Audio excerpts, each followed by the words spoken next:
Sir Lok Sabha ಚುನಾವಣೆ ಸಂಬಂಧಪಟ್ಟಂಗೆ ನಾವು ಮಾತಾಡಿದ್ದೆ ಅವರು ಮೊನ್ನೆ ಪ್ರೆಸ್ ಕಾನ್ಫರೆನ್ಸ್ ಮಾಡಿ ನಾವೆಲ್ಲ ಇಂಡಿಯಾ ಎಲ್ಲ ಒಟ್ಟಾಗಿ ಚುನಾವಣೆ ಒಂದಾಗಿ ಹೋರಾಟ ಮಾಡೋಣ ಅಂತಕ್ಕಂಥದ್ದನ್ನು ನಿರ್ಣಯ ತಗೊಂಡಿದ್ದು. ಅದೇ ರೀತಿ ನಾವು ಕೆಲಸ ಮಾಡ್ತಾ ಇದ್ದೀವಿ. ನಾಳೆ ನಮ್ಮದೆಲ್ಲ ಪಾರ್ಟಿದು ಅನೇಕ ಘಟಕಗಳ ಮೀಟಿಂಗ್ ಇದೆ.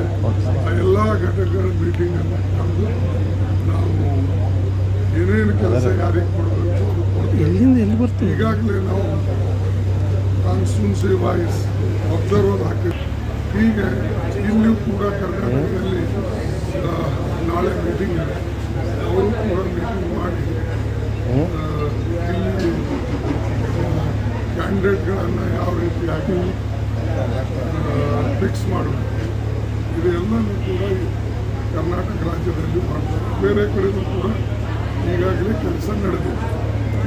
ಸರ್ ಈಗ ಇಂಟರ್ ಅಂತ ಒಂದೊಂದು ರಾಷ್ಟ್ರಗಳ ಜೊತೆಗೂ ನಾವು ಸ್ನೇಹನ ಕಳ್ಕೊತಾ ಇದ್ದೀವಿ ಸರ್. ಈಗ ಮಾಲ್ಡೀವ್ಸ್ ಮೋದಿಯವರು ಹೋಗಿ ಬಂದ ನಂತರ ಮಾಲ್ಡೀವ್ಸ್ ಕೂಡ ನಮ್ಮ ಮಿತ್ರ ರಾಷ್ಟ್ರ ಅನ್ನೋಂಥದ್ದು ದೂರ ಆಗ್ತಾ ಇದೆ.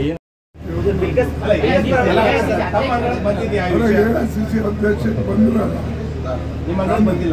ನನ್ನ ಹತ್ರ ಏನಾದ್ರು ಬಂದಿಲ್ಲ. ಸುಮ್ಮನೆ ನೋಡಿ, ಹೋದ ಮೇಲೆ ಅಥವಾ ಇಂಥ ಎಲೆಕ್ಷನ್ ಟೈಮ್ನಲ್ಲಿ ಇಂಥ ವಿಚಾರಗಳನ್ನು ನಾವು ಪದೇ ಪದೇ ತರಬಾರ್ದು. ಈಗ ಸದ್ಯಕ್ಕೆ ನಾವು ಸರ್ಕಾರ ಕಡೆ ನಡೆಸ್ತಕ್ಕಂಥ ಕಡೆ ಗಮನ ಕೊಡಬೇಕು, ಜನರ ಸಮಸ್ಯೆ ಕಡೆ ಗಮನ ಕೊಡಬೇಕು. ನಾವೇನು ಮಾತುಗಳನ್ನು ಕೊಟ್ಟಿದ್ದೇವೆ, ಗ್ಯಾರಂಟಿಗಳು ಕೊಟ್ಟಿದ್ದೇವೆ, ಅದನ್ನು ಇಂಪ್ಲಿಮೆಂಟ್ ಮಾಡೋದ ಕಡೆ ಅನುಷ್ಠಾನತರದಲ್ಲಿ ನಮ್ಮ ಗುರಿಯಾಗಿರಬೇಕು. ಈಗಾಗಲೇ ಮಾಡ್ತಾ ಇದ್ದಾರೆ ಪ್ರಯತ್ನ. ಸಿದ್ದರಾಮಯ್ಯ ಅವರು, ಕಾಂಗ್ರೆಸ್ ಅಧ್ಯಕ್ಷರು, ಪರಮೇಶ್ವರ್ ಎಲ್ಲರೂ ಕೂಡ ಮಾಡ್ತಾ ಇದ್ದಾರೆ. ಅದಕ್ಕಾಗಿ ನಾವು ನಮ್ಮ ಗುರಿ ಮುಟ್ಟುವವರೆಗೆ ಇಂಥವೆಲ್ಲವೂ ಕೂಡ ನಡೆಯುವ.